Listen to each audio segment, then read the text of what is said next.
parenting and mothering, and that we make these sacrifices, and sometimes you sacrifice so much, or you start not being truthful to who you are because you're like bending all the time, or you're not living in your truth because you say, oh, that's fine. Oh, okay, I'll do that. And then all of a sudden you're like a version of yourself that you have to now live up to. And I think mothers especially do that all the time. Like we don't ask for people to show up for us, even our kids. Like you talk about asking your kids to do things around the house. For sure. Because I'm tired.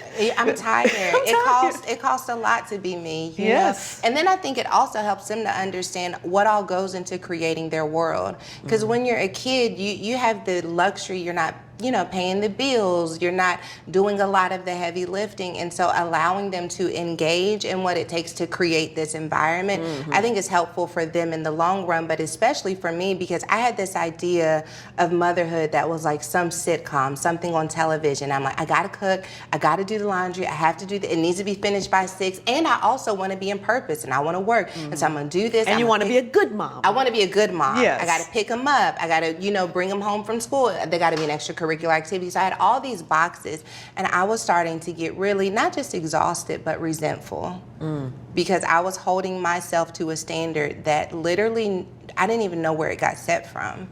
And so to be able to ask myself, actually, like, in the perfect world, what would you want to do?